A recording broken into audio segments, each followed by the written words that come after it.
कहानी को पूरा समझने के लिए कहानी के पिछले सभी भागों को ज़रूर देखें। उसका लिंक मैं आपको डिस्क्रिप्शन बॉक्स में दे दूँगी और साथ में कमेंट बॉक्स में पिन भी कर दूँगी, तो आप वहाँ से भी जाकर देख सकते हैं।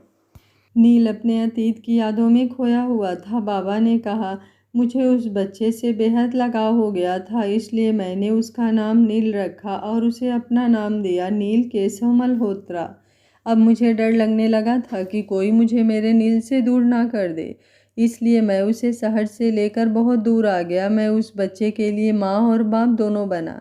उस बच्चे को अच्छी ज़िंदगी देने के लिए जी तोड़ मेहनत करने लगा ताकि उसे अच्छे से पढ़ा लिखा सकूं। लेकिन सच्चाई तो ये थी कि मैंने नहीं बल्कि उस बच्चे ने मुझे एक अच्छी ज़िंदगी दी थी। उसने मुझे हंसना सिखाया, अपने लिए जीना सिखाया। उसकी एक मुस्कान देखकर मेरा दिन बन जाता था। मैं पूरी तरह से बदल चुका था, लेकिन अब भी मेरी अंतरात्मा मुझे बार बार धिक्कारती कि मैंने अपने बच्चे की कीमत वसूल की। मैंने वो पैसे खर्च नहीं किए थे, इसलिए मैंने उनको एक कपड़े में बांधा और अलग रख दिया। वो बच्चा अपने बाबा की बात बड़ी ध्यान से सुन रहा था। उसके लिए ये बातें बहुत बड़ी थी, शायद उसकी उम्र नहीं थी इन बातों को समझने की, लेकिन फिर भी वो बहुत कुछ समझ चुका था। उसने रोते हुए बस एक ही बात कही, मैं वही बच्चा अपने बाबा को बड़ी उम्मीदों से देख रहा था, वो कि उसके बाबा नामे सिर हिला दें। लेकिन अपने बाबा को मौन देखकर उसकी सारी उम्मीदें टूट गई। उम्मीदों के साथ वो खुद भी बुरी तरह से टूट गया। उसने रोते हुए बस अपने बाबा को गले लगा लिया। दोनों के आंसू लगातार बह रहे थे। खामोशी में सिर्फ आंसुओं की सिसकारी गूंज रही थी। उसके बाबा ने उसे गले लगाते हुए ही कहा, मुझे ये कर्ज उसे वापस देना है। मैं इस बोझ को और अपने ऊपर बर्दाश्त नहीं कर सकता। तू सिर्फ मेरा बेटा है। ये पैसे जो कीमत उन्होंने मुझे तेरी दी थी वापस कर। तुझ पर से उनका हक हमेशा के लिए ख़त्म करना चाहता हूँ। नील ने बस हाँ में सिर हिला दिया। आंसू खत्म ही नहीं हो रहे थे। वो रोता रोता अपने बाबा के गले लगकर वहीं सो गया। अगले ही दिन केशव जी नील को लेकर वापस दिल्ली आ गए। नील उनके साथ नहीं आना चाहता था, लेकिन केशव जी ने उसे अपनी कसम दी तो वो मना नहीं कर पाया। वो उन लोगों का सामना नहीं करना चाहता था जिन्होंने उसे पैदा होते ही मरने के लिए छोड़ दिया, जिनके लिए उसकी ज़िंदगी की कोई वैल्यू नहीं थी। अपना बच्चा समझना तो दूर, उन्होंने तो उसे एक इंसान तक नहीं समझा, किसी कूड़े की तरह फेंक कर चले गए। उसके दिल में उनके लिए सिर्फ और सिर्फ नफरत थी, जो केशव जी उसकी आंखों में साफ देख पा रहे थे। केशव जी ने रंजीत के मैनेजर को उन्हें रंजीत से मिलाने के लिए कहा। मैनेजर केशव जी को जानता था, इसलिए उसने जल्द ही रंजीत को जाकर बता दिया कि केशव उससे मिलने आया है। जब से केशव गायब हुआ था, रंजीत और माया शांत हो गए थे। उन्हें लगा था शराबी है तो कहीं पीकर मर गया होगा और बच्चे को भी उसने कहीं बेच दिया होगा, इसलिए उनका डर खत्म हो गया था। लेकिन उसकी वापसी की खबर सुनकर रंजीत ने जल्द से माया को फ़ोन मिला दिया। माया की शादी मिस्टर अग्निहोत्री से हो गई थी, लेकिन शादी के कुछ महीने बाद ही उनका निधन हो गया। मिस्टर अग्निहोत्री और माया की कोई संतान भी नहीं थी। माया को भी जैसे ही केशव मल्होत्रा के वापस आने के बारे में पता चला, वो रंजीत से मिलने आ गई। उन दोनों ने केशव को मिलने के लिए एक गोडाउन में बुला लिया। केशव भी नील को लेकर उस गोडाउन में चला गया। तुम अभी तक जिंदा हो? हमें तो लगा था कि अब तक मर गए होगे, रंजीत केशव को अंदर आते देख बोला। केशव के साथ बच्चा देख रंजीत ने उससे पूछा, तो अब तक ये भी तुम्हारे साथ है? मुझे तो लगा अपनी शराब के लिए तुमने इसे भी बेच दिया होगा। मर गया होता अगर इस बच्चे ने मुझे नई जिंदगी नहीं दी होती तो। और जुबान संभाल कर बात करो, जिसके बारे में तुम बात कर रहे हो वो अब तुम्हारा कुछ नहीं लगता। वो सिर्फ और सिर्फ मेरा बेटा है। माया एक साइड में कुर्सी पर बैठी उन दोनों को देख रही थी। नील केशव के पीछे छुपकर खड़ा हुआ था। उसने अपने छोटे छोटे हाथों से केशव को कसकर पकड़ा हुआ था, जैसे डर रहा हो कि कोई उसको केशव से अलग ना कर दे। हमने कब कहा कि ये हमारा बेटा है? अपने यहाँ आने का कारण बताओ, माया कुर्सी पर से खड़ी होती हुई बोली। अरे कारण क्या होगा, वही पैसे चाहिए होंगे बस, तो आ गया भीख मांगने, रंजीत बेहद बदतमीजी से बोला। नील को उसकी बातों पर बहुत गुस्सा आ रहा था, लेकिन केशव ने उसे आंखों से ही शांत रहने का इशारा किया। बताओ अब क्या कीमत चाहिए इस कचरे को यहाँ से दूर ले जाने की? रंजीत एक बार फिर बेहूदगी से बोला। उसकी बात सुनकर केशव का दिल पसीज सा गया। वो नम आंखों से उन्हें देखते हुए बोला, शर्म आती है मुझे तुम जैसे इंसानों को देखकर। कोई अपनी औलाद को कचरा कैसे कह सकता है। वो माया की तरफ पलटकर बोला, रंजीत के पास तो उसका परिवार है, इसलिए उसको शायद इस बच्चे की कद्र नहीं, लेकिन तुम्हारे पास तो ना ही परिवार है ना ही कोई औलाद। क्या तुम्हारा दिल नहीं करता अपने बच्चे को गले लगाने का, उसे बेटा कहकर बुलाने का। इतनी पत्थर दिल कोई औरत कैसे हो सकती है। तुम्हारे दिल के टुकड़े नहीं हो रहे उसे इस तरह धिक्कारने से। तुम्हारे अंदर थोड़ी सी भी ममता नहीं। क्या तुम्हारी आत्मा धिक्कारती नहीं तुम्हें। उसकी बात सुनकर माया गुस्से से लाल होते हुए बोली, अपना भाषण अपने पास रखो, मुझे इसकी ज़रूरत नहीं है। तुम बस अपना मुंह बंद रखने की कीमत बताओ, जो तुम्हें चाहिए वो तुम्हें मिल जाएगा। मैं आज यहाँ से कुछ लेने नहीं बल्कि तुम्हें तुम्हारी अमानत वापस देने आया हूँ। इतना कहकर केशव ने नोटों वाली पोटली उनके आगे कर दी और रंजीत का हाथ पकड़कर उस पर पोटली रखते हुए बोला, तुम्हारी दौलत तुम्हें मुबारक हो। काश इस दौलत की जगह तुम में थोड़ी सी इंसानियत होती। आज के बाद नील से तुम्हारा सब रिश्ते खत्म। ये सिर्फ और सिर्फ मेरा बेटा है। इतना कहकर वो नील का हाथ पकड़कर वहाँ से जाने लगा। हाँ हाँ ले जाओ, हमने भी यहाँ पर कोई धर्मशाला नहीं खोल रखी है, लेकिन याद रखना अगर ये बात गलती से भी किसी के सामने आई तो इसका अंजाम बहुत बुरा होगा। रंजीत की बात सुनकर केशव के कदम ठहर गए। उसने नील की तरफ देखा तो नील के आंखों में आंसू बह रहे थे। उसने खुद को शांत किया और नील का हाथ कसकर पकड़कर जल्दी से वहाँ से चला गया। उनके जाते ही माया माथे पर 2 उंगलियां टिकाकर परेशान होते हुए रंजीत से बोली, हमें इस केशव का कुछ ना कुछ करना होगा। अगर गलती से भी ये राज किसी के सामने आ गया तो सब कुछ खत्म हो जाएगा। इतने सालों से मेहनत करके हमने जो कुछ बनाया है वो सब मिट्टी में मिल जाएगा। रंजीत ने उसे अपनी बाहों में खींच लिया और उसके चेहरे पर हाथ फिराते हुए बोला, तुम फिक्र मत करो जान, इसे मैं ठिकाने लगवा दूंगा। तुम तो बस ये बताओ कि आज रात का क्या प्लान है। माया बेशर्मी से हंसते हुए बोली, वही जो हर रोज होता है, रात ठीक 10 बजे मेरे घर पर। माया अपना पर्स उठाकर वहां से अपने घर के लिए चली गई तो रंजीत ने अपने एक आदमी को केशव और नील के पीछे भेजा। वो आदमी केशव और नील का पीछा कर रहा था। उसने ट्रक चलाते हुए रंजीत को फ़ोन किया। रंजीत ने फ़ोन उठाया तो उसने उसे बताया कि केशव और नील दोनों उसके सामने ही हैं। तो रंजीत ने आगे से जवाब दिया, ठीक है उड़ा दो दोनों को, ध्यान रहे सबको ये एक्सीडेंट ही लगना चाहिए और उसके बाद तुम यहाँ से कुछ दिनों के लिए दूर चले जाना। सामने से आवाज़ आई, अब चिंता मत करिए, सबको एक्सीडेंट ही लगेगा। ठीक है, तुम्हारे पैसे जल्द ही तुम्हारे पास पहुँच जाएंगे। नील और केशव एक दूसरे का हाथ पकड़कर रोड क्रॉस कर रहे थे कि तभी एक तेज गति से आती हुई ट्रक ने उन्हें टक्कर मार दी। केशव ने ट्रक को देख लिया तो उसने जल्दी में नील को धक्का दे दिया तो नील दूर जाकर गिर पड़ा। उसके चेहरे पर भी खून के छींटे पड़ गए थे। टक्कर इतनी भयानक थी कि केशव बुरी तरह घायल हो गया था। कुछ लोगों की मदद से केशव को हॉस्पिटल में ले जाया गया, लेकिन वहां डॉक्टरों ने उसे मृत घोषित कर दिया। एक्सीडेंट से लेकर अब तक नील की आंखों में एक भी आंसू नहीं था। उसने अपने आंखों और चेहरों को साफ किया, लेकिन कुछ था जो उसकी आंखों में बिल्कुल छप चुका था। वो था वो हादसा और उस ड्राइवर का चेहरा, वही चेहरा जो थोड़ी देर पहले उसने रंजीत के बिल्कुल पीछे खड़ा देखा था। वो बेजान मृत केशव के पास आया और उसके हाथ को अपने हाथ में लेकर बोला, बाबा उन्होंने मुझसे मेरी ज़िंदगी छीनने की कोशिश की। मैंने उन्हें कुछ नहीं कहा, लेकिन उन्होंने मुझसे मेरे बाबा छीन लिए। ये उन्होंने ठीक नहीं किया, इसका अंजाम उन्हें भुगतना होगा, ज़रूर भुगतना होगा बाबा। ये कहते हुए उसकी आंखों में सिर्फ और सिर्फ गुस्सा और नफरत थी कि मेरे बचपन वाले खिलौने अब मुझसे सवाल पूछते हैं, कैसा लगता है जब कोई तुमसे खेलता है। नील अपने बाबा का अंतिम संस्कार करवा कर वहाँ से वापस अपने घर चला गया। उसने पुलिस में किसी के खिलाफ कोई शिकायत दर्ज नहीं कराई और पुलिस ने भी उसे एक एक्सीडेंट करार देकर केस को बंद कर दिया। पर नील के अंदर ही अंदर एक आग धधक रही थी। 12 साल की उम्र में ही उसने इतना कुछ देख लिया था कि अब उसके अंदर सिर्फ और सिर्फ नफरत पनप रही थी। वो नील जो कुछ दिन पहले तक अपना बचपना जी रहा था, वो एकदम से बड़ा हो गया था। अपना सच जानकर उसके दिल पर एक बहुत बड़ा जख्म हो गया था, लेकिन अपने बाबा की मौत के बाद तो वो दिल पूरी तरह चकनाचूर हो गया था। हंसता मुस्कुराता नील एकदम कठोर हो गया था। घर वापस आकर जैसे ही उसने गेट खोला, सामने उसके बाबा और उसकी एक बड़ी सी तस्वीर लगी थी। वो उस तस्वीर के पास आया। अपने बाबा की मौत के बाद से ही उसने अपने आंखों को पत्थर कर लिया था, जिनमें आंसुओं की कोई जगह नहीं थी। लेकिन अपने बाबा की तस्वीर देखकर उसके वो आंसू बह निकले। वो वहीं निढाल गिर गया और जोर जोर से ज़मीन पर हाथ मारने लगा।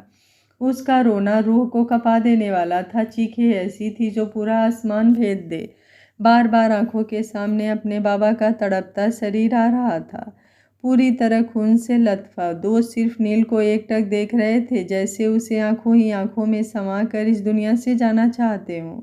उनका पूरा शरीर दर्द में था, लेकिन चेहरे पर एक मुस्कान थी जो गवाह थी इस बात की कि उन्होंने अपनी पूरी जिंदगी नील के लिए न्यौछावर कर दी थी। क्यों बाबा, क्यों क्यों आपने वो सच मेरे सामने लाया जिसकी बदौलत अब मुझे मेरी ज़िंदगी झूठी लग रही है। नफ़रत हो रही है मुझे खुद से कि मेरी रगों में उन लोगों का खून दौड़ रहा है जिन्होंने मुझसे मेरे बाबा छीन लिए। मुझे कोई माँ बाप नहीं चाहिए बाबा, बस मुझे मेरे बाबा चाहिए। बाबा प्लीज़ वापस आ जाओ। बाबा आ जाओ ना बाबा, बस एक बार अपने नील के सिर पर हाथ रख दो बाबा। उसकी आंखों से आंसू लगातार बह रहे थे, नाक से मुंह से पानी निकल रहा था। उसे कोई होश नहीं था। वो लगातार रोता रहा। ज़मीन पर मार मार कर उसके हाथ बुरी तरह से लहूलुहान हो गए थे और आंखें रो रो कर बुरी तरह सूज चुकी थीं। लेकिन इन सबसे ज़्यादा दर्द उसके दिल में था, दर्द अपने बाबा को खो देने का। लगातार रोने की वजह से उसका गला चोक हो गया था और सांसें भी फूल रही थी।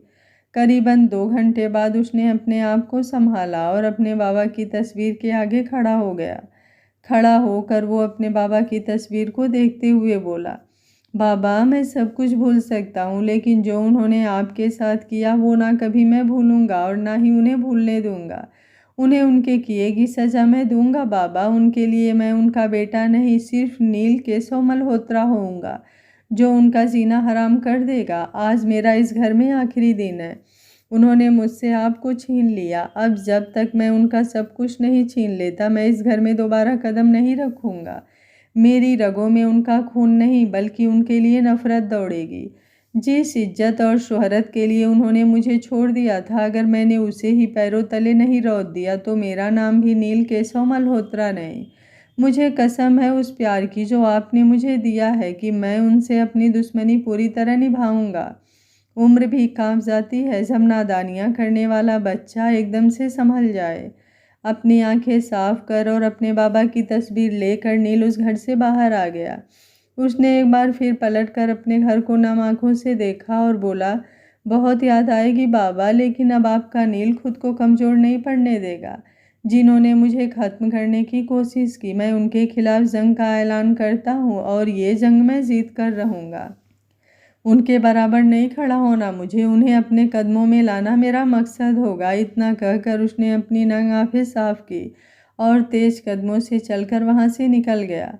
फिर दौर शुरू हुआ नील का, नील केशव मल्होत्रा से द नील मल्होत्रा बनने का।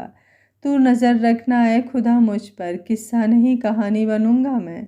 वो काम की खोज में कई दिन दर दर भटकता रहा। भूख लगती तो वहीं सड़कों पर किसी नल से पानी पीकर पेट भरता रहता।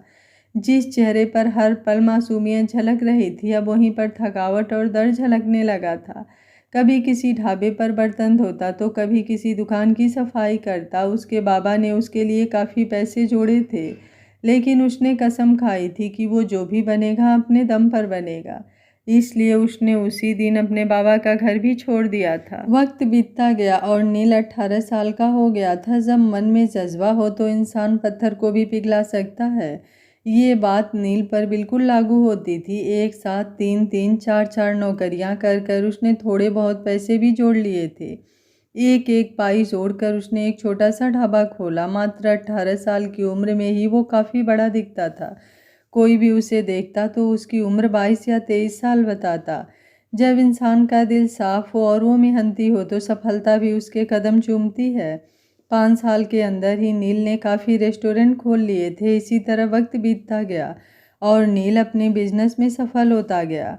समय भी झुकता है, कभी उसके आगे अड़कर तो देख, स्वाद बहुत आता है, कभी जिंदगी से लड़कर तो देख। 25 साल की उम्र में नील दिल्ली का टॉप बिजनेसमैन बन गया था। पूरे देश में उसके रिजॉर्ट्स और रेस्टोरेंट हैं। उसने अपने आप को पूरा काम में झोंक दिया था। इसी बीच उसकी मुलाकात आदित्य से हुई। आदित्य उसके पास मैनेजर की जॉब करता था, लेकिन आदि और उसके परिवार ने नील को इतना प्यार दिया कि नील को उसका परिवार अब अपना ही परिवार लगता था। उसने जॉब के साथ साथ आदित्य को अपने कुछ रिसोर्ट में 30% का शेयर भी दे दिया था। आदि ही एक ऐसा इंसान था जिस पर नील पूरी तरह से विश्वास करता था, लेकिन आदि को नील के बारे में कुछ भी नहीं पता था। वो जब भी उससे उसकी फैमिली के बारे में पूछता तो नील हमेशा यही बताता कि उसका इस दुनिया में कोई नहीं है। जो धोखे दिल में दबा कर रखे हैं, अब वक्त आ गया है उनका बदला दबा कर लेने का। जैसे जैसे नील का बिजनेस बढ़ रहा था, वहीं दूसरी तरफ कोई था जो सिर्फ और सिर्फ बर्बाद हो रहा था। वो थी माया अग्निहोत्री और रंजीत वर्मा। उन्हें समझ ही नहीं आ रहा था कि उनके बिजनेस के साथ हो क्या रहा है। आए दिन उन्हें एक नया झटका मिलता। कभी उनके शेयर बाजार में गिर जाते तो कभी उनके खिलाफ कोई ना कोई बुरी खबर लीक हो जाती। रंजीत वर्मा अपने बिजनेस के अलावा साइड में इल्लीगल काम करना भी शुरू कर चुका था, जिसका पता नील को भी लग गया था। उसने दोनों तरफ से रंजीत पर वार करने शुरू कर दिए। एक तरफ कंपनी में कोई घोटाला हो जाता तो दूसरी तरफ उसका नशे से भरा ट्रक गायब हो जाता। वो लड़कियों की स्मगलिंग करता तो वो ट्रक भी अचानक से हवा में गायब हो जाता। उसे समझ नहीं आ रहा था कि इन सब के पीछे हाथ किसका है। ना तो कोई उसके सामने खुल कर आ रहा था और ना ही उसे इन सब चीज़ों में कानून का हाथ दिख रहा था। रंजीत पूरी तरह से बौखला गया था। अब उसे सिर्फ एक ही तरीका नज़र आ रहा था कि वो कुछ दिन शांत होकर बैठ जाए, क्योंकि उसे समझ आ चुका था कि ये जो कोई भी है उसे बुरी तरह से तोड़ना चाहता है और कहीं हद तक उसे तोड़ने में सफल भी हो चुका है। वहीं दूसरी तरफ माया भी बहुत डर चुकी थी। अपने पति के निधन के बाद उसने उसके बिजनेस को पूरी तरह से अपने हाथ में कर लिया था। उसने वकील से नकली बिल बनवा कर सारा बिजनेस भी अपने नाम करवा लिया था और उसके परिवार को धक्के देकर घर से बाहर निकाल दिया था। लेकिन अब उसका बिजनेस भी ठप्प होता जा रहा था। वो खुद तो सारा दिन किटी पार्टियों में डूबी रहती। उसकी गैर मौजूदगी में उसकी कंपनी भी डूबने के कगार पर थी। जब उसने रंजीत से मदद मांगी तो रंजीत ने उसे फटकार दिया कि इस टाइम तो उसकी भी फटीचरों वाली हालत हो गई है। वो सिर से लेकर पैर तक पूरा कर्जे में डूब चुका है। ये सुनकर वो भी शांत होकर बैठ गई थी। नील उन दोनों की कंपनियों के आधे से ज़्यादा शेयर खरीद चुका था, लेकिन अब तक वो उनके सामने नहीं आया था। उन दोनों में से किसी ने भी अब तक नील को नहीं देखा था। एक दिन नील के ही एक रिसोर्ट में रंजीत और माया रात को ठहरने आए तो नील की नज़र उन पर चली गई। उन दोनों को देखकर वो मन ही मन बोला, लगता है अब वक्त आ गया है इन दोनों से मिलने का, और फिर एक सातिर मुस्कान के साथ दूसरी तरफ चला गया। रात को दोनों अपने कमरे में थे। रंजीत बाथरोब पहनकर सोफे पर बैठा शराब पी रहा था। माया एक रिबलिंग नाइटी पहनकर उसी के साथ बैठी पी रही थी। दोनों आपस में बात कर रहे थे कि कैसे अपनी कंपनी की हालत को सही करें। रंजीत पूरा बौखलाया हुआ था। माया अपने हाथ में पकड़े शराब के गिलास को साइड में रखकर उसकी बाहों में सिमट कर बोली, छोड़ो इस बिजनेस की बातों को, थोड़ा टाइम एंजॉय करते हैं। रंजीत ने एक झटके में उसे पलटकर सोफे पर पटक दिया। माया सोफे पर लौट गई तो वो उसके ऊपर झुककर बोला, यहाँ मेरी परेशानी से जान निकल रही है और तुम्हें एंजॉय करने की पड़ी है। अगर यूं ही चलता रहा तो इन महंगे रिजॉर्ट्स में रुकने लायक हालत भी नहीं रहेगी। एक झटके के साथ कमरे का दरवाज़ा खुला और एक साथ कई कमरों की फ्लैश उन पर पड़ने लगी। साथ में आने लगी आवाज़ें। रंजीत वर्मा और माया अग्निहोत्री का नाजायज़ संबंध। एक महंगे नामचीन रिसोर्ट में दोनों एक साथ आपत्तिजनक अवस्था में पाए गए। कैमरे वाले उनकी अलग अलग एंगल से फ़ोटो ले रहे थे तो साथ ही रिपोर्टर माइक पर अच्छे से उनकी धज्जियाँ उड़ा रहा था। माया और रंजीत तो बस अपने कपड़े समेटने में लगे हुए थे। दोनों रिपोर्टर्स को हवाला देने लगे कि ये सिर्फ एक बिजनेस मीटिंग है, तो रिपोर्टर भी उन पर भटकते हुए बोला, जिस हालत में तुम दोनों की तस्वीरें खींची गई है वहाँ से तो ये कोई भी बिजनेस मीटिंग नहीं लग रही है। और जिस तरह के आप दोनों ने कपड़े पहने हुए हैं, आप ही बताइए किस तरह की मीटिंग चल रही थी आप दोनों में। दोनों ये सुनकर जैसे एकदम मौन अवस्था में चले गए। तभी रूम में एक और कड़कती हुई आवाज़ गूंजी, आउट। सभी ने पीछे मुड़कर देखा तो रूम के दरवाजे पर नील खड़ा था। ब्लैक कलर का 3 पीस सूट, आंखों में गॉगल्स, एक हाथ में महंगी वाच तो दूसरे हाथ में रुद्राक्ष की माला, और ऊपर से उसमें से आती महंगे परफ्यूम की खुशबू। वो एकदम जानलेवा लग रहा था। उसके चेहरे पर एक अलग ही एटीट्यूड झलकता था।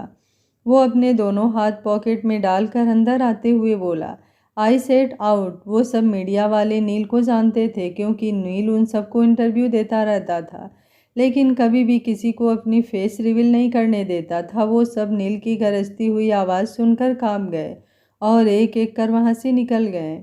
नील माया और रंजीत के सामने आकर खड़ा हो गया और वैसे ही पॉकेट में हाथ डाले हुए बोला, बिल्कुल नहीं बदले तुम दोनों, आज भी वैसे ही हो जैसे आज से 13 साल पहले थे, बिल्कुल बेशर्म। माया और रंजीत दोनों असमंजस से उसे देख रहे थे और पहचानने की कोशिश कर रहे थे आखिर ये है कौन, जिसकी एक आवाज़ से सारे के सारे मीडिया रिपोर्टर कमरे से निकल गए। लेकिन इस समय उनको उसे पहचानने से ज़्यादा ज़रूरी उसके पैरों में पड़ना लगा, क्योंकि वो अब उनकी इज्जत बचा सकता था। अगर वो मीडिया को इस तरह रूम से बाहर निकाल सकता था तो उन्हें ये खबर छापने से भी रोक सकता है। ये सोच रंजीत बिना एक सेकंड की देरी किए नील के पैरों में गिर पड़ा और झुकते हुए बोला, प्लीज़ मेरी मदद कर दो, इन मीडिया रिपोर्ट्स को ये खबर ना छापने के लिए बोल दो। इसके बदले में तुम्हें जो चाहिए होगा मैं तुम्हें देने के लिए तैयार हूँ। नील अपने आंखों से गॉगल्स हटाकर बोला, आपके पहले ही बहुत एहसान है मुझ पर, अब आपके और एहसान नहीं चाहिए। उसकी बात सुनकर रंजीत उसके पैरों में से खड़ा हो गया और वो दोनों ही उसे पहचानने की कोशिश करने लगे। कुत्ते और इंसान में कोई फ़र्क नहीं होता, क्योंकि वक्त आने पर दोनों काटते भी हैं और चाटते भी हैं। उन्हें इस तरह सोच में गुम देख नील उनके करीब आकर फिर से बोला, लगता है आप दोनों अभी मुझे नहीं पहचान पा रहे हैं। अक्सर बढ़ती उम्र के साथ लोगों की याददाश्त कमज़ोर हो जाती है। फिर उनके बिल्कुल करीब होकर आंखों में आंखें डालकर बोला, लेकिन जितनी भी उम्र हो जाए अपनी औलाद को कोई कभी नहीं भूलता। ये बोलते टाइम उसकी आंखें एकदम स्थिर और आवाज़ एकदम कड़क थी। आंखें बिल्कुल खून जैसी लाल और पूरे चेहरे की नसें उभरी हुई थी। ये सुनते ही माया और रंजीत की आंखें हैरानी से बड़ी हो गई। वो एकटक नील को देख रहे थे, माया तो उसको देखकर ही कांप रही थी। इस टाइम नील का ऑरा ही कुछ अलग था।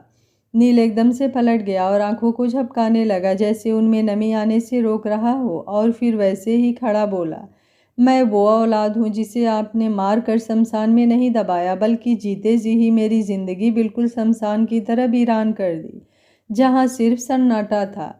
खुद तो माँ बाप होकर भी माँ बाप नहीं बन पाए, लेकिन जो बना उसे भी मुझसे दूर कर दिया। इतना सुनते ही रंजीत की आंखें हैरानी से और बड़ी हो गईं। गलती तो आपने बहुत बड़ी की थी, लेकिन मुझे छोड़कर नहीं, बल्कि मुझे जिंदा छोड़कर। वो उनकी तरफ पलट कर आंखों में आग लिए उनके बेहद करीब आकर बोला। रंजीत और माया एकदम सहमे से उसकी बातें सुन रहे थे। उनकी आंखों में डर साफ दिखाई दे रहा था। नील ने आगे बोलना जारी रखा, 12 साल का था मैं जब आप लोगों से पहली बार मिला था। मन में कोई उम्मीद नहीं थी आप लोगों से। मैं अपनी ही दुनिया में खुश था, लेकिन आपने उस दुनिया को बुरी तरह से उजाड़ दिया। अब जब बड़ा हुआ तो बहुत इच्छा थी आप लोगों से मिलने की, लेकिन इस बार मन में सिर्फ उम्मीद ही नहीं, दिल और दिमाग में जुनून है आप लोगों को उजाड़ने का। इस बार बहुत कुछ बदल चुका है, वक्त भी और हालात भी, लेकिन जो नहीं बदला है वो है आप लोगों की बेशर्मी और मेरा जुनून, जो 13 सालों से बदले की आग में तप कर जिद बन चुका है। माया और रंजीत दोनों एसी रूम में भी बिल्कुल पसीने से लथपथ हो गए थे। आप दोनों बहुत समय से जिस नील मल्होत्रा से मिलना चाहते थे, आज वो आपके सामने है, तो मिलिए। और फिर उनके आगे हाथ बढ़ाकर बोलता है, आई एम नील केशव मल्होत्रा। दोनों ही उसका नाम सुनकर सन्न रह जाते हैं। नील मन ही मन उनकी हालत पर खुश हो रहा था। इस समय उसके दिल को एक सुकून सा मिल रहा था। रंजीत और माया दोनों उस हाथ की तरफ देख रहे थे, लेकिन उनकी हिम्मत नहीं थी उस हाथ से हाथ मिलाने की। नील खुद ही अपना हाथ वापस खींच लेता है और बिल्कुल कड़क अंदाज में बोला, ओ शिट, अभी हाथ गंदा हो जाता और मुझे गंदगी से सख्त नफरत है। रंजीत और माया तो बस उसे देखकर अपनी थूक निगल रहे थे। चलिए अब चलता हूँ, आप भी जाइए और अच्छे से तैयारी कर लीजिए बर्बाद होने की, क्योंकि अब तमाशा खत्म और तबाही शुरू। घबराइए मत, आपकी तरह बिल्कुल नहीं हूँ जो आपकी इज्जत उतारने के लिए अब मीडिया में ये खबर छपवाऊँगा। मुझे दुश्मनी में दुश्मन को जलील करना अच्छा लगता है, लेकिन उसकी खुद की नज़रों में। इतना कहकर वो आंखों पर गॉगल्स चढ़कर रूम से बाहर निकल गया। मैं नहीं मानता दुनिया के वसूलों को। जिंदगी मेरी है तो जीने का तरीका भी मेरा होगा। उसके जाते ही माया और रंजीत चैन की सांस लेते हैं और अपना अपना सिर पकड़कर बैठ जाते हैं। कुछ पल बाद माया रंजीत पर भी फटती हुई बोली, मैंने कहा था कि इसका कुछ न कुछ हल निकालना होगा, लेकिन तुमने जो भी किया अधूरा ही किया। अगर उस समय उस भिखारी के साथ इसको भी मार दिया होता तो आज ये नौबत नहीं आती। अब मुझे सब समझ आ रहा है क्यों ये नील मेरी कंपनी के आधे से भी ज़्यादा शेयर खरीदने के बाद भी मुझसे नहीं मिला। ये सब इसने सोच समझ कर किया है। ये हमें पूरी तरह से बर्बाद करने ही वापस आया है। वो गुस्से में बकवास किए जा रही थी। रंजीत जो पहले ही बुरी तरह बौखलाया हुआ था, उसकी बकवास सुनकर उठकर गुस्से में उसकी गर्दन दबाते हुए बोला, अगर एक लफ्ज़ और बोला तो मुझसे बुरा कोई नहीं होगा। कब से बकवास किए जा रही हो? ये सब तुम्हारी वजह से हुआ है। ना मैं तुम्हारे चक्कर में पड़ता और ना ही ये सब होता। मैंने इतने सालों से मेहनत करके जो भी बनाया है, ऐसे ही किसी को बर्बाद नहीं करने दूंगा। इतना कहकर उसने माया को जोर से सोफे पर धक्का दे दिया। माया उसकी बात सुनकर जोर से हंसने लगी और हंसते हुए बोली, हाँ हाँ, मेहनत कर कर। शायद तुम भूल रहे हो कि तुम काम क्या करते हो। ये सब तुमने मेहनत करके नहीं, बल्कि कई लोगों की ज़िंदगी बर्बाद करके बनाया है। उसकी बात सुनकर रंजीत गुस्से में कांपते हुए बोला, अच्छा, और तुम भी शायद भूल रही हो कि जिस कंपनी की तुम डींगे मार रही हो वो तुम्हारी नहीं बल्कि तुम्हारे पति की है, जिसकी हत्या कर तुमने उसकी सारी प्रॉपर्टी हथिया ली। ये बात सुनकर माया की सारी हंसी गायब हो गई और वो गुस्से से भर गई। वो रंजीत के पास आई और मुंह पर उंगली रखते हुए बोली, चुप, एक शब्द और नहीं। भूलो मत, जो औरत अपने पति और बच्चे को मार सकती है वो कुछ भी कर सकती है। ये बोलते समय उसकी आंखें बेहद खतरनाक लग रही थी। रंजीत उससे दूर होते हुए बोला, अगर कुछ करना ही है तो अपनी इस औलाद को काबू में करो। कुछ भी करो, लेकिन इसे अपने काबू में करो। इतनी देर मैं सोचता हूँ कि क्या कर सकते हैं, क्योंकि अब ये 12 साल का बच्चा नहीं जिसे मैं जहाँ चाहे उठाकर ठिकाने लगा दूँ। 24 घंटे इसके बॉडीगार्ड्स की इस पर नज़र रहती है। बहुत बार कोशिश कर चुका हूँ इससे मिलने की, लेकिन हर बार असफल हुआ हूँ। थोड़ी देर बाद दोनों उस रिजॉर्ट से चले गए। माया उस दिन के बाद से ही बार बार नील के घर आने लगी थी ताकि उसके सामने अच्छी बनकर उसे अपनी बातों में फंसा सके, लेकिन नील हर बार ही उसे बेइज्जत कर घर से बाहर निकाल देता था। फ्लैशबैक खत्म। एकदम रूम की सारी लाइट ऑन हो गई। आदि ने रूम की हालत देखी तो उसका दिल बुरी तरह घबरा गया। पूरा रूम अस्त व्यस्त था और ज़मीन पर कांच ही कांच बिखरा हुआ था, और नील एक तरफ ज़मीन पर सोफे से टिक कर लेटा हुआ था। उसके आसपास कई जगह खून के धब्बे बने हुए थे। आदि भागता हुआ नील के पास आया। नील के हाथ पैरों पर कांच की वजह से जख्म हो गए थे। उसे देखकर आदि की आंखों में आंसू आ गए, लेकिन उसने उन्हें अपनी आंखों में ही जब्त कर लिया और कांपते हाथों से नील को छुआ। आदि के छूते ही नील ने हड़बड़ाकर आंखें खोल दी, जैसे किसी गहरी नींद से जागा हो। आदि ने उसे ऐसी हालत में देखा तो उसे कसकर गले लगा लिया। आदि के गले लगकर नील को थोड़ा सुकून मिला। आदि ने नील को गले लगाया तो नील के आंसू एक बार फिर बह निकले। आदि ने उसे और कसकर गले से लगा लिया। नील के दिल का पूरा दर्द आंखों में उतर आया था। आदि नील को चुप करवाते हुए बोला, सुजाता जी का फ़ोन आया था मुझे कि आज फिर मिसेज अग्निहोत्री तुझसे मिलने आई हैं। मुझे समझ में नहीं आता वो क्यों बार बार तुझसे मिलने आती हैं, और वो जब भी आती हैं तू इस तरह क्यों बिखर जाता है। आखिर क्या वजह है कि जो नील एकदम पत्थर है वो उसे चकनाचूर कर जाती हैं। जिस नील के आगे कोई खड़ा तक नहीं हो सकता वो उसे बिल्कुल तोड़ जाती हैं। ये बात सुनते ही नील की आंखों में दर्द की जगह गुस्सा भर गया।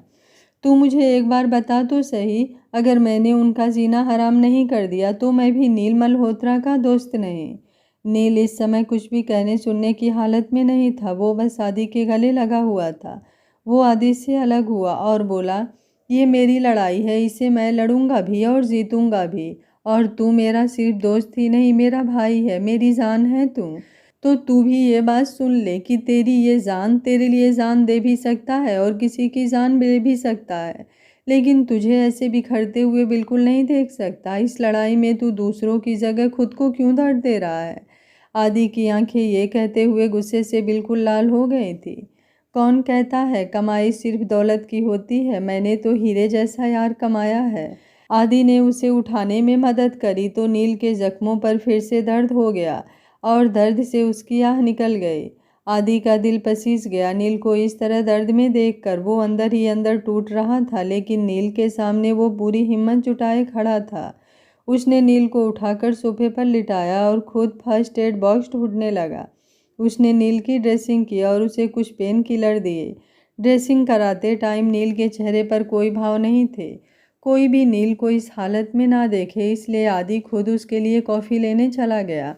आदि के जाने के बाद नील खुद से बोला, मैं इसलिए नहीं बिखरता क्योंकि वो मेरे पास आकर अपनी ममता का झूठा दिखावा करती हैं या मुझे उनकी कोई कमी महसूस होती है, बल्कि मैं इसलिए तड़पता हूँ क्योंकि उन्हें देखकर मुझे खुद से नफरत होती है कि मैं अब तक अपने बाबा को मारने वालों को सज़ा नहीं दे पाया।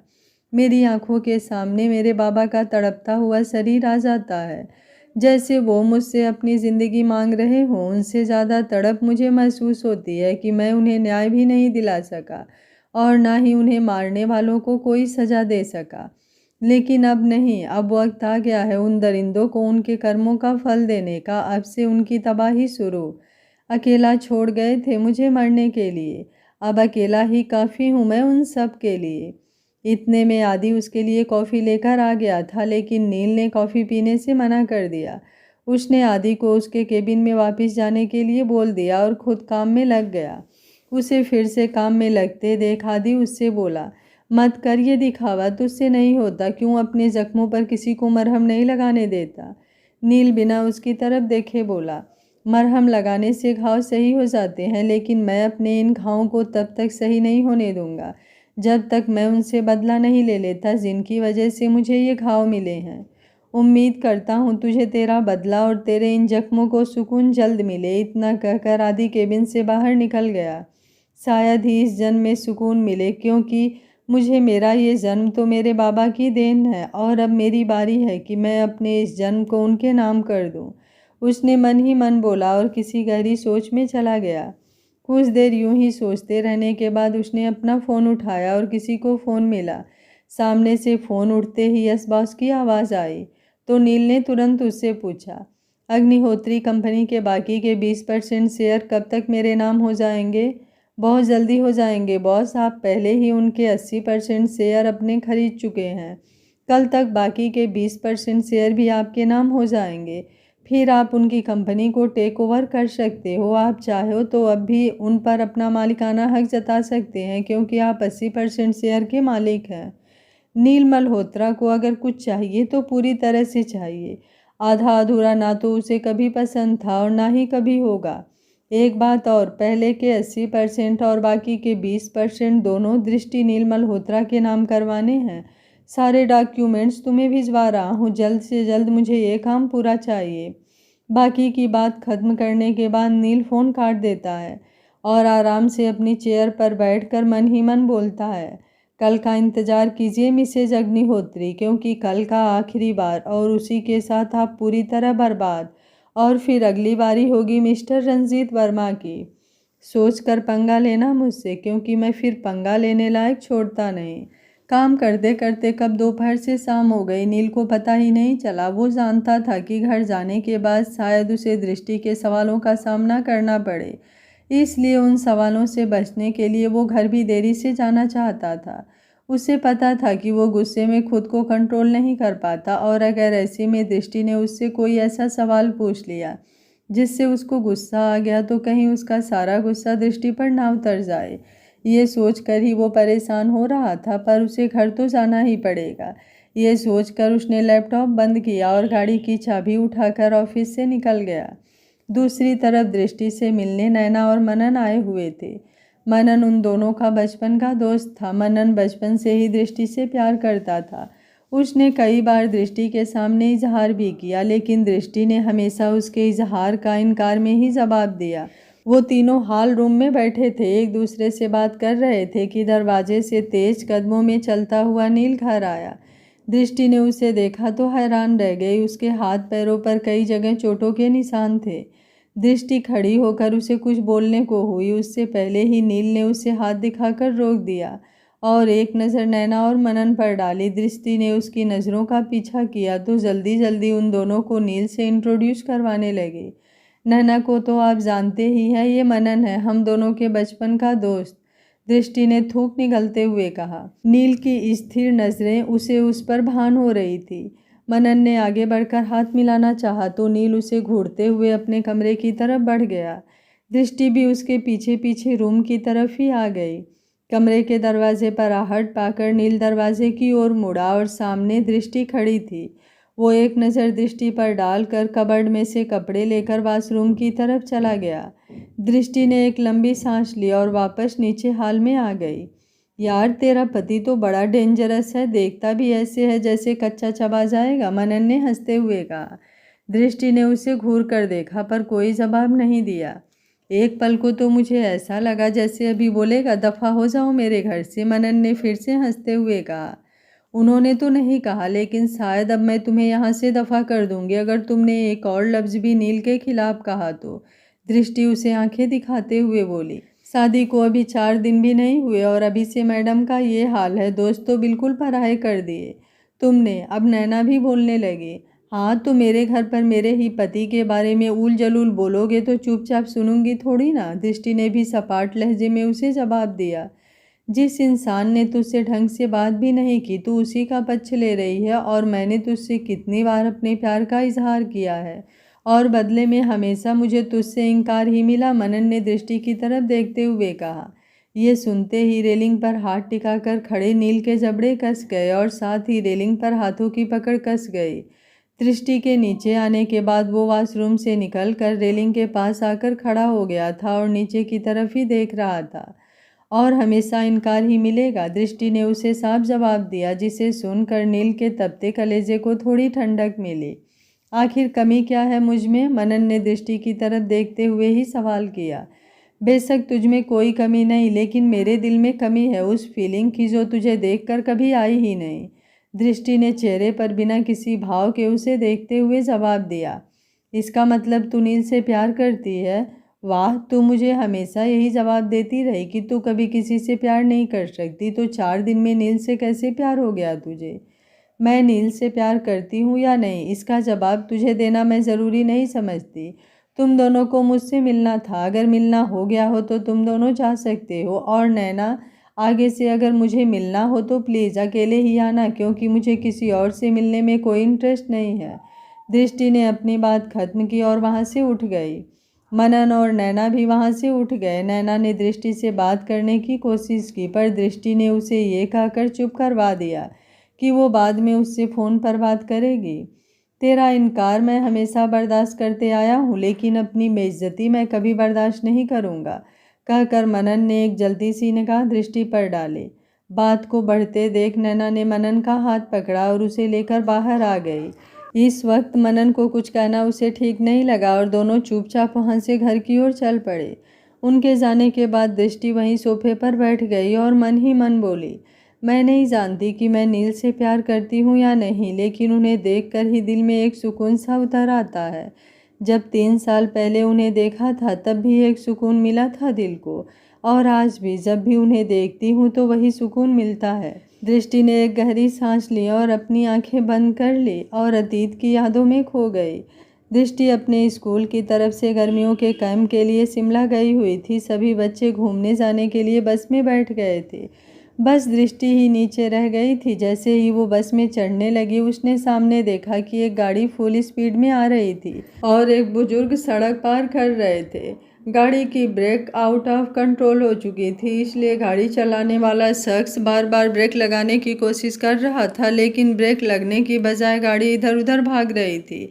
जब उसकी नज़र सामने सड़क के बीचों बीच खड़े बुजुर्ग कर गई तो उसने अपनी गाड़ी दूसरी तरफ मोड़ दी और गाड़ी कंट्रोल से बाहर होकर एक पेड़ से टकरा गई। गाड़ी चला रहे शख्स का सिर स्टीयरिंग पर लग गया, जिसकी वजह से उसे भी चोट आ गई। दृष्टि ने भागकर उस बुजुर्ग को हटा दिया था, लेकिन जब तक वो खुद संभल पाती दूसरी तरफ से आ रहे एक ट्रक ने उसे टक्कर मार दी। उसके सिर से खून का फव्वारा छूट पड़ा। खून से लथपथ दृष्टि सड़क पर बेजान पड़ी थी। उसके सिर पर गहरी चोट लगी थी। पूरा चेहरा खून से भीगा हुआ था। ट्रक वाला अपना ट्रक वहां से भगाकर ले गया। टक्कर होते देख गाड़ी वाला शख्स भागकर दृष्टि के पास आया। उसके पास पहुंचते ही उसके कदम लड़खड़ा गए।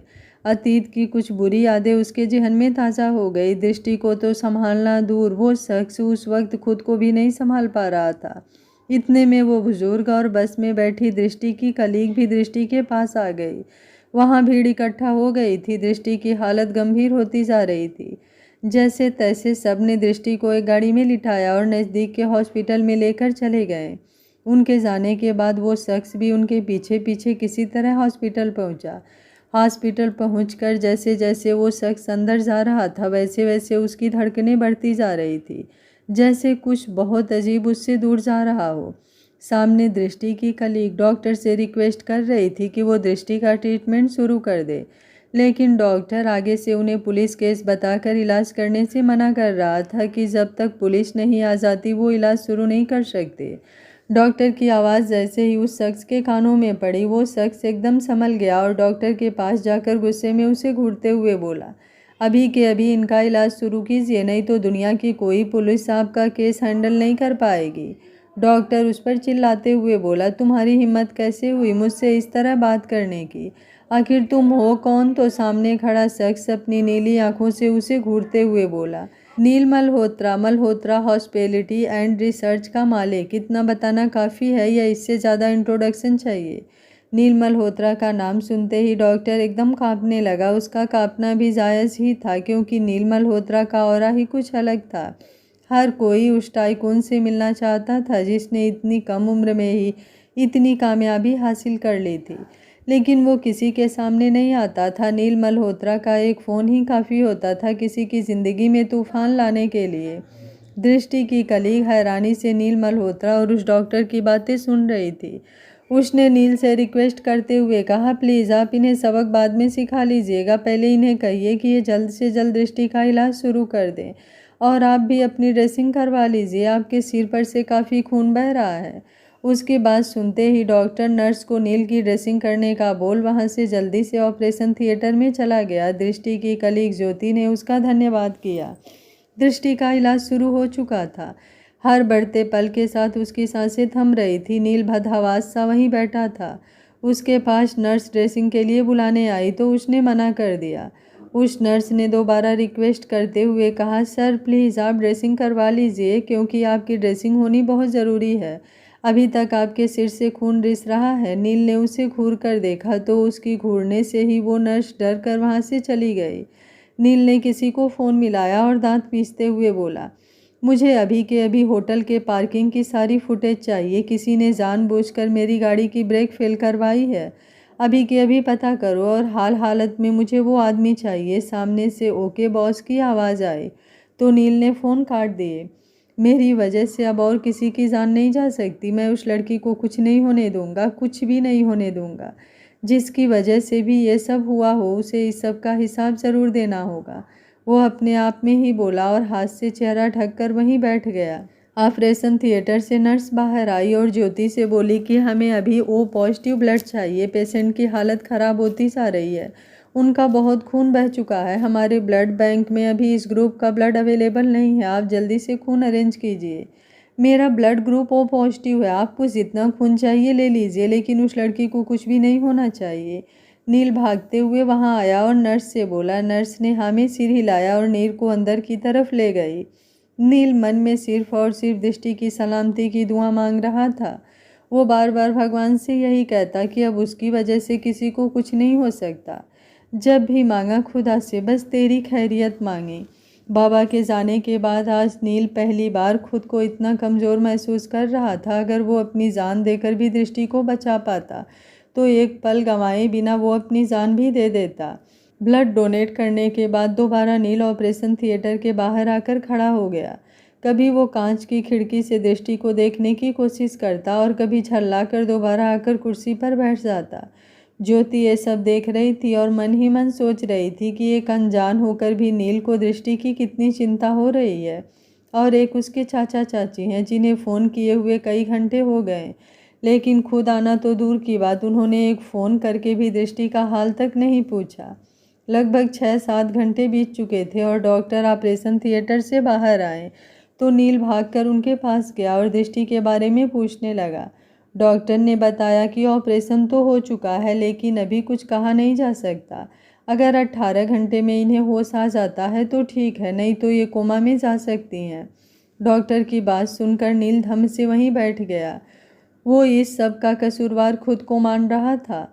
बहुत मुश्किल होता है उस दौर से दोबारा गुजरना जो आपको कई साल पहले बहुत बड़ा दर्द देकर गया हो। जो दर्द उसने कई सालों पहले सहा था, आज भी कुछ वैसा ही दर्द से वो गुजर रहा था। वो दोबारा खड़ा होकर डॉक्टर के पीछे भागा और उनसे दृष्टि से मिलने की परमिशन मांगी तो डॉक्टर ने उसे परमिशन दे दी। थोड़ी देर बाद दृष्टि को अलग वार्ड में शिफ्ट कर दिया गया। नील उससे मिलने गया तो सामने दृष्टि बेजान सी बेड पर लेटी हुई थी। पूरी तरह मशीनों से घिरी दृष्टि को सांस लेने में भी तकलीफ हो रही थी। नील धीमे कदमों से रूम के अंदर आया। वो इस वक्त पूरी तरह से टूट गया था। एक तो उसका खुद का एक्सीडेंट और दूसरी तरफ से वो इस वक्त जिस मेंटली प्रेशर से गुजर रहा था, उसके चेहरे से ही उसका दर्द बयान हो रहा था। कपड़े मैले हो चुके थे और सिर पर लगी गहरी चोट पर खून भी सूख गया था। पूरे दिन से ना कुछ खाया था ना ही पिया, इसलिए चेहरा भी बिल्कुल मुरझा गया था। नील जैसे जैसे दृष्टि के पास आ रहा था वैसे वैसे उसकी धड़कन बढ़ती जा रही थी। जैसे ही उसने दृष्टि के चेहरे को देखा उसमें खो ही गया। एकदम भोली सी सूरत जो किसी पत्थर को भी पिघला दे, गोरा रंग जो पीला पड़ चुका था, आंखें बेहोशी से बंद और होठों पर पपड़ी जम चुकी थी। दिखने में एकदम मासूम सी लड़की अपनी ज़िंदगी के लिए मौत से जूझ रही थी। आज मेरी वजह से एक और ज़िंदगी मौत से लड़ रही है। क्यों तुम वहाँ उस बाबा को बचाने आई? मैं था ना, मैं कुछ नहीं होने देता उनको। उन्हें बचाने के लिए तुमने अपनी जान खतरे में क्यों डाली? मुझे कुछ भी हो जाता तो किसी को कोई दुख नहीं होता, बल्कि कुछ लोग तो मेरी मौत का जश्न मनाते। लेकिन तुम्हारे लिए तुम्हारे घर वाले कितने परेशान हो रहे होंगे। नील दृष्टि को देखते हुए बोला। दृष्टि की सांसें ऊपर नीचे हो रही थी। उसे सांस लेने में बेहद तकलीफ हो रही थी और उतनी ही तकलीफ उसे देखकर नील को हो रही थी। नील ने झट से उसका हाथ पकड़ लिया और उसके हाथ को मजबूती से पकड़े हुए ही बोला, तुम इस तरह हार नहीं सकती, तुम्हें ठीक होना ही होगा। उसे इस तरह दर्द में देखकर नील की आंखों में से आंसू आ गए और आंसुओं का एक टुकड़ा दृष्टि के हाथ पर गिर गया। दृष्टि की बेचैनी बढ़ने लगी थी। वो बेहोशी में भी छटपटाने लगी। नील जोर से डॉक्टर डॉक्टर चिल्लाने लगा। उसकी आवाज़ सुनकर नर्स भागते हुए आई और उसके पीछे ही डॉक्टर भी वहां आ गया। नर्स ने नील को वहां से हटने के लिए कह दिया, लेकिन नील अभी भी वहीं खड़ा था। उसने मजबूती से दृष्टि का हाथ पकड़ा हुआ था कि अगर एक बार हाथ छोड़ दिया तो शायद ही दोबारा वो इस हाथ को थाम सके। दृष्टि के साथ साथ उसकी धड़कनें भी अपनी रफ्तार से तेज चलने लगी थी। नर्स बार बार उसे बाहर जाने के लिए कह रही थी। नर्स उसे खींचते हुए बाहर ले जाने लगी तो उसे एहसास हुआ कि जितनी मजबूती से उसने दृष्टि का हाथ पकड़ा हुआ था, उतनी ही मजबूती से दृष्टि ने भी उसका हाथ पकड़ा हुआ था। नील ने डॉक्टर को घूरते हुए कहा, मैं यहाँ से कहीं नहीं जाऊँगा, आप जल्दी इन्हें चेक कीजिए। उसकी घूरने से डॉक्टर एक बार फिर सहम गया और जल्दी जल्दी दृष्टि का चेकअप करने लगा।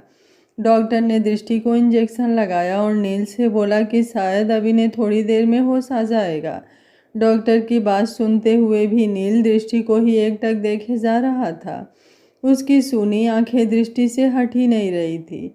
उसकी हालत देखकर डॉक्टर एक बार फिर से बोला कि आप एक बार अपनी भी ड्रेसिंग और बाकी का चेकअप भी करवा लीजिए। आप काफ़ी थके हुए लग रहे हैं। दवाई लेने के बाद आप भी थोड़ी देर रेस्ट कर लीजिए। आपका काम पेशेंट का इलाज करना है, लोगों को सलाहें बांटना नहीं। जितना बोला है उतना कीजिए और जाइए यहाँ से। नील उन्हें अपनी लाल आंखों से घूरते हुए बोला। उसकी बात सुनकर डॉक्टर और नर्स दोनों ही फुर्ती से वहाँ से निकल गए और वार्ड के बाहर आकर दोनों ने चैन की सांस ली। नील वहीं स्टूल लेकर बैठ गया। उसने अभी भी दृष्टि का हाथ पकड़ा हुआ था। वो दृष्टि को देखते हुए मन ही मन बोला, मैं नहीं जानता तुम कौन हो या हम कभी पहले मिले हैं या नहीं, लेकिन तुम्हारे साथ एक सुकून महसूस कर रहा हूँ मैं। दिल कर रहा है तुम्हारा हाथ यूं ही थामे रखूं, लेकिन जानता हूँ ये मुमकिन नहीं। अपनी ही धड़कनें मुझे हमेशा पराई सी लगती थी, लेकिन जब से तुम्हें देखा है तब से इन धड़कनों का एहसास बदल गया है। तुमसे जुड़ जाने के ख्याल से ही ये बगावत पर उतर आई। तुम्हारा हाथ छोड़ने की कोशिश करते ही ये बेतहासा धड़कने लगी, जैसे अपनी मौजूदगी का एहसास करा रही हूँ। लेकिन मैं ये भी जानता हूँ कि जब तुम होश में आओगी तो ये मुमकिन नहीं। लेकिन मैं इस पल को थोड़ी देर जीना चाहता हूँ। मेरी किस्मत में मोहब्बत तो नहीं है, लेकिन इस एहसास को मैं महसूस करना चाहता हूँ। तुम्हारे घर वाले आ जाएंगे तो यहाँ से जाना पड़ेगा मुझे, लेकिन तब तक तो तुम्हें इन आँखों में समा सकता हूँ ना मैं। उसकी आंखें नमी से भरी हुई थी। अपने दूसरे हाथ की एक उंगली आंखों के कोनों पर फेर कर उसने उस नमी को बाहर आने से रोक दिया। आगे क्या होगा इस कहानी में जानने के लिए देखते रहिए कहानी का अगला भाग। अगर आपको कहानी अच्छी लग रही है तो वीडियो को लाइक, शेयर एंड चैनल को सब्सक्राइब कर लीजिएगा। Thank you for watching. मिलते हैं कहानी के अगले भाग में।